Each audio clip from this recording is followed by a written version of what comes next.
तो miss हेल्स paradise season 2 का episode 4 आ चुका है एंड गेस व्हाट इसमें हमें नए कैरेक्टर इंट्रोड्यूस कराए जाने वाले हैं एंड इन कैरेक्टर्स में से एक कैरेक्टर बंदा ऐसा है जो अलग ही लेवल का स्ट्रांग है। अब वो कैरेक्टर कौन सा है ये तो आपको आगे जाकर ही पता चलेगा। बट हाँ, अभी के लिए सुन लो कि इस बंदे ने एक समय पे 20 क्लैन का टोटल 100 बंदों को मारा था, इस अकेले बंदे ने। सो एपिसोड की शुरुआत हमको देखते हैं कि सोगनेट है ना एक नई एक्सपेडिशन टीम को भेज रहा है, क्योंकि जो पिछली जो टीम भेजी ना उसको जाए हुए 2 दिन हो चुके हैं, लेकिन कोई भी खबर अभी तक नहीं आई है। एंड इस टीम में 50 निंजास को भी भेजा जा रहा है जो कि गाबी मारू को जो विलेन है उसी में से हैं। अब यहाँ पे बंदा होता है आओकी, जो कि अपने मनी में कह रहा होता है कि शायद से हमारा जो शोगुन है वो बेवकूफ ही है, क्योंकि इस निंजा विलेज के जो चीफ है इतने सारे निंजास को यहाँ पे भेज रहा है, इसका मतलब उसका कोई और ही प्लान है। पर यहाँ पे एक्सपेडिशन का जो नया लीडर है ना सोगन, वो कहता है कि आओकी सर आप चिंता मत करो, अगर वहाँ पे कुछ भी होता है ना तो वो यहाँ पे मैं देख लूंगा। तो आओकी यहाँ पे बोलता है कि क्या तुम इतने सारे लोगों को अकेले हैंडल कर पाओगे, क्योंकि तुम्हारे साथ में 2 ऐसे एग्जीक्यूशनर हैं जो कि अभी अनरैंक्ड हैं। अब जिन दोनों की यहाँ पे बात हो रही है ना उनमें से एक का नाम है कियामारू, जो कि यंग है इसलिए उसकी रैंक नहीं है, लेकिन वो बंदा बहुत ज़्यादा स्किल्ड है। और दूसरा जो पर्सन है वो एक लड़की है, इसलिए उसको रैंक नहीं दी गई है, लेकिन दोनों ही बहुत ज़्यादा ही पावरफुल हैं। लेकिन कियामारू को ये बात अच्छी नहीं लगी कि उसको कम समझा जा रहा था, तो वो यहाँ पे आके बोलता है कि अगर तुमको लगता है मैं कमजोर हूँ तो मैं अपनी स्किल तो यहाँ पे दिखा सकता हूँ, यहाँ पे इतने भी लोग हैं उन सभी को मार के। एंड सामने निंजा खड़ा होता है, तो बंदा क्या करता है उस पर अटैक कर देता है, लेकिन उसके वो मास्क को तोड़ता है। और लेकिन मास्क टूटने के बाद में भी वो निंजा हिलता तक नहीं है, और वहाँ पे बाकी के निंजा हिलते तक नहीं है। निंजास यहाँ पे ये बताते हैं कि हम लोग इसलिए नहीं डरे, क्योंकि हमारी जो जान होती है ना वो हमारे मास्टर के हाथ में होती है, हमारी खुद की कोई इच्छा नहीं होती है। तो अगर हमारे मास्टर हमसे बोलेगा ना कि मर जाओ तो हम तुरंत मरने के लिए तैयार हो सकते हैं। इनकी हमारा बोलता है अगर ऐसी बात है तो अपनी लॉयल्टी साबित करो। एंड वो सामने वाले बंदे को बोलता है अपने आप को अभी की भी मारो। और बंदा लिटरली अपने आप को उन सभी के सामने मार देता है। पीछे से एक लड़की भी बोलती है कि सिर्फ भी इसके खुद के दिमाग नहीं होते हैं, वो एक टूल की तरह होते हैं जिन्हें आप यूज करके फेंक सकते हो। पर यहाँ पे जितने भी निंजा था ना उनका हिडन मिशन भी है, जो कि उनको विलेज चीफ ने दिया था कि तुम्हें गाबी मारू को मारना है इस मिशन में जाके, क्योंकि उसने एक्सपेक्ट नहीं किया था कि गाबी मारू को भी इस मिशन में भेज दिया जाएगा। दूसरी तरफ गावी मारू और बाकी सबको पता चलता है कि नई एक्सपेडिशन टीम आई है इस आइलैंड में, और उसमें सोवन भी आया है जो कि यामाडा क्लैन का ना सबसे एक्सपीरियंस बंदा है। तो यहाँ पे गावी मारा पूछता है क्या वो हमारा दोस्त रहेगा। तो यहाँ पे ये बंदा इसका हाथ कट चुका है और मैं नाम भूल चुका हूँ, ये बोलता है कि नहीं वो इतना काबिल नहीं रहने वाला है, क्योंकि अगर तुम्हें यहाँ पर लड़ना है तो तुम्हें टाओ भी मास्टर करना पड़ेगा। पर टीचर यहाँ पे बता रहे हैं कि शायद सोगन को ना टाओ के बारे में पहले ही पता है, क्योंकि जब टीचर जब ट्रेनिंग करते थे ना तो सोगन उनसे पूछता था सिक्स सेंस के बारे में, लेकिन सिक्स सेंस को ना वो एक अलग नाम से जानता है और वो उसे वेव्स कहता है। दूसरी तरफ सोगन और उसकी एक्सपेडिशन टीम भी आइलैंड में पहुंच चुकी है और उनके सामने सबसे पहले एक मॉन्स्टर आ जाता है। तो सोगन उसको वेपन से नहीं लड़ता है, भाई बंदा अपने वेपन को है ना इशिज़ु को हाथ में दे देता है और कहता है कि अगर मैं इस वेपन से इसको लड़ूंगा ना तो मेरी कटाना गंदी हो जाएगी जो कि मुझे गिफ्ट दी गई थी। और बंदा लिटरली उस मॉन्स्टर को ना अपने हाथ से मार देता है। ये दिखाता है कि ये बंदा कितना स्ट्रांग है। लेकिन सोगन कभी कभी ना थोड़ा हार्ड भी हो सकता है, जैसे कि कुछ सालों पहले की बात है जिसमें सिल्वर सर्पेंट क्लैन की ना एक बंदे को पकड़ लिया गया था और उससे बोला गया था कि अपनी इतनी भी जानकारी है ना हमें दे दे, लेकिन बंदा कुछ बोल ही नहीं रहा था। इसलिए ना उस जगह पे सोगन को बुलाया जाता है उसका मुंह खुलवाने के लिए। अब बंदा क्या करता है पता है? उस बंदे के सामने ही उसके क्लैन के 20 मेंबर को मार देता है उसका मुंह खुलवाने के लिए। एंड इसी बात से ना सोगनेट बहुत ज़्यादा खुश हो जाते हैं उस पे और उसे एक ब्लेड दे देते हैं गिफ्ट में, जो ब्लेड उसने वहाँ पर यूज़ नहीं की थी उस मॉन्स्टर को मारने के लिए। लेकिन अगर यहाँ पे बोलते हैं कि एक्चुअली में सोगन बहुत ज़्यादा दिल का अच्छा है, मतलब कि जितने भी स्टूडेंट है ना वो हमेशा उनसे प्यार से ही बात करता है। एंड फूजी भी यहाँ पे बोलता है कि भाई एक्चुअली में वो सागरी का पहला प्यार भी था। तो सागरी यहाँ पे बोलते हैं ऐसा कुछ भी नहीं है, लेकिन वो सिर्फ सोगन को ना एडमायर करती है, क्योंकि एक समय की बात है कि सोवन है ना रॉयल्स तक से लड़ गया था, मतलब एक तरीके से उनसे भीख मांग रहा था कि अगर तुमने सागरी को रैंक नहीं दी ना तो मैं भी अपनी रैंक छोड़ दूंगा।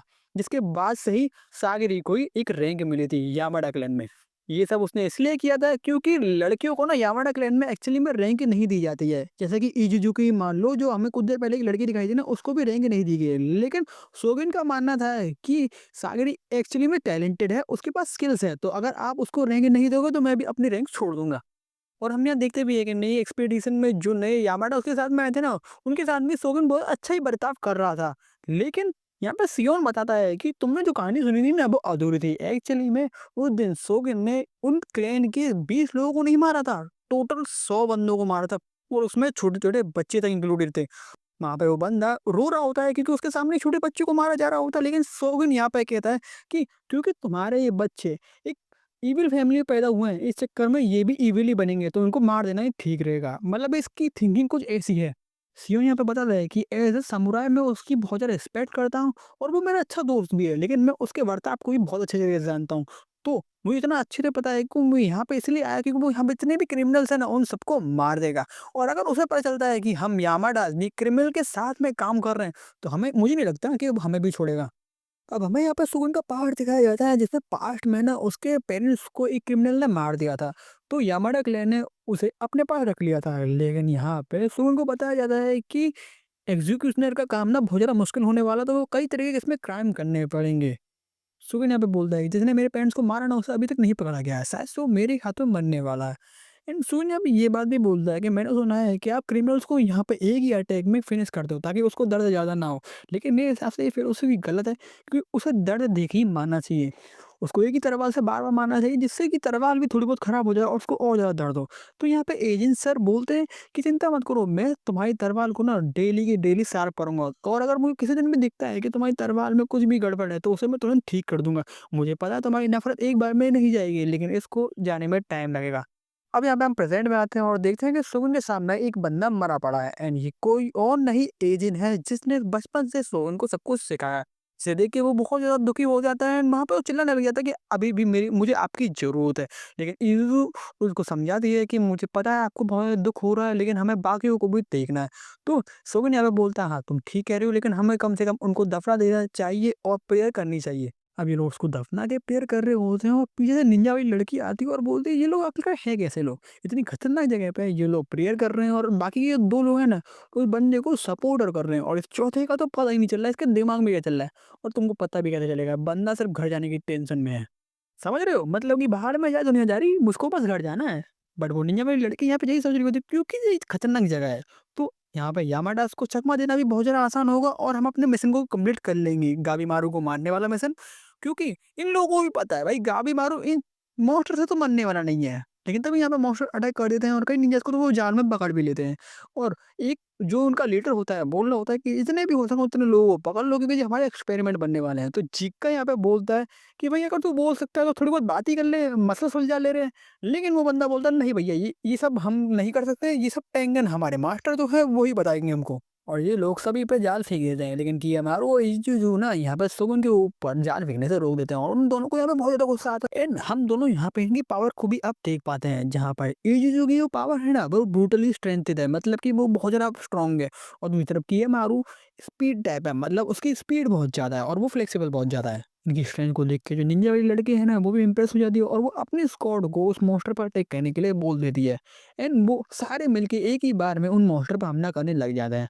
और यहाँ पे ये लड़की बोलती है कि हम यामाडास की तरह कि इतने पावरफुल नहीं है कि अकेले ही एक मॉन्स्टर को मार दें, लेकिन हमारी जो ताकत है ना, क्योंकि हम निंजास हैं, हमारी ताकत है कि हम ग्रुप में मार दें। ये लोग अपने नंबर्स का फायदा उठा के अपने अपोनेंट को अटैक करते हैं और अगर कोई पावरफुल इंसान भी इनके सामने आ जाएगा तो इतने ज़्यादा लोग होने की वजह से वो भी इनके सामने नहीं टिक पाएगा। ये है निंजा वे। अब दूसरी तरफ सुगेन अपनी प्रेयर कर रहा होता है और तभी एक मॉन्स्टर उनकी तरफ आने लग जाता है, लेकिन सुगेन जैसे ही अपने प्रेयर को कंप्लीट करता है तुरंत ही वो एक ही अटैक में उस मॉन्स्टर के टुकड़े-टुकड़े कर देता है। इसके बाद में पता क्या होता है, सुगेन उठता है, अपनी तलवार को ना एक लोहे में पीटने लग जाता है और अपनी तलवार को खत्म कर देता है और उसको तलवार को दिखा कर बोलता है कि इस आइलैंड में जितने भी क्रीचर हैं मैं उन सभी को मार डालूँगा अब। अब जो सामने मॉन्स्टर होता है ना वो बोलता है ठीक है, तो मैं अब तुम्हें मार के ना टेंशन सामान को गिफ्ट करूँगा। लेकिन होता है क्या है यहाँ पे, सुगेन उन सभी को मार देता है एंड जो बंदा ये बोल रहा था ना गिफ्ट करूँगा, वो तो सामने पड़ा हुआ है अपनी आधी बॉडी के साथ में। भाई सुगेन ने उस मॉन्स्टर को इतनी बार काटा था कि अब वो बंदा रीजेनरेट भी नहीं हो पा रहा है और वो अब उससे बोलता है कि सुन, अगर तूने अब मेरे सवालों का जवाब नहीं दिया ना तो मैं तुझे और ज़्यादा काटते जाऊँगा जब तक तू मुझे जवाब नहीं देगा। लेकिन यहाँ पे जीका आके बोलता है कि हमने एक नए तरीके के मॉन्स्टर को डिस्कवर किया है तो हमें वापस जाके सबसे पहले इसको रिपोर्ट करना चाहिए। लेकिन यहाँ पे सुगन बोलता है कि नहीं, मुझे पता है सिर्फ़ और सिर्फ़ तुम घर जाने की जल्दी में हो और तुमने लड़ाई के दौरान अपनी बेड़ तक को नहीं निकाला था। तो जीका यहाँ पे बोलता है तुम्हें पता है मैं क्यों नहीं निकाला था? सुगन बोल रहा है नहीं तुम निकाल सकते थे। बट इन्हीं यहाँ पे शोगुन को संभालती है और शोगुन को भी रियलाइज़ होता है कि हाँ, उसे थोड़ा ज़्यादा ही बोल दिया। तो वो यहाँ पे जीका से माफ़ी माँगता है और वो बोलता है, लेकिन हम खाली हाथ तो वापस नहीं जा सकते हैं। तो हम यहाँ पे जितने भी क्रीचर्स हैं ना, उन सभी को मार डालेंगे, लेकिन उसके लिए हमको चाहिए इन्फॉर्मेशन, तो हमें इससे निकलवानी पड़ेगी। तो पीछे से निंजा वाली लड़की आती है और वो बोलती है कि इंटरोगेशन आप हम पर छोड़ दीजिए। और भाई शकल को देखो, भाई अगर मुझे पता चला ना कि ऐसी लड़की मुझको इंटरोगेट करने वाली है, तो मैं तो पहले ही सब कुछ बोल दूँ। अब गाबी मारूँ और बाकी सभी को ये तो पता नहीं है कि इस आइलैंड में कौन-कौन आया है। लेकिन अब इन लोगों को टेंशन के बारे में पता चल चुका है और नई एक्सपीडिशन टीम के बारे में पता चल चुका है। तो यार मामला धीरे-धीरे और भी ज़्यादा कॉम्प्लिकेटेड होते चले आ रहा है। तो एन्जो यहाँ पे बोलता है कि हमें ना 2 टीम में डिवाइड होना चाहिए। पर ये प्लान काम करने वाला नहीं था, क्योंकि अगर ये समुद्र के सहारे जाते भी हैं ना, तो समुद्र में भी इनको मॉन्स्टर देखने को मिलेंगे। तो इनको टेंशन से तो लड़ना ही पड़ेगा।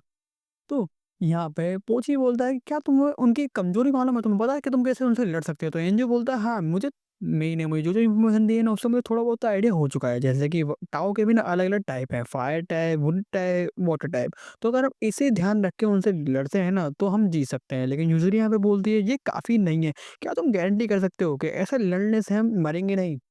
इससे अच्छा ये रहेगा कि हम यहाँ से भागने की तैयारी करें या छुपने की तैयारी करें। और वैसे भी हमारा जो ग्रुप है ना, वो एक कोइंसिडेंस से एकजुट हो गया था। इसका मतलब ये नहीं है कि हमें तुम्हारे साथ में ही जाना होगा।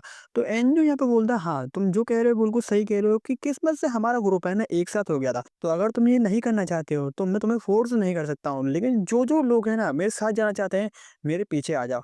अब एंजो ने सोचा था कि यहाँ पर शायद से 1-2 लोग आएँगे, लेकिन गेस व्हाट? सब आ जाते हैं। हाँ जी, ज़िंदगी के साथ भी, ज़िंदगी के बाद भी। सो गाइस इसी के साथ में ये वीडियो खत्म होती है। अगर आप लोगों को वीडियो पसंद आई तो वीडियो को लाइक करें, चैनल को सब्सक्राइब करें। मैं मिलता हूँ आपको नेक्स्ट वीडियो में, तब तक के लिए सायोनारा।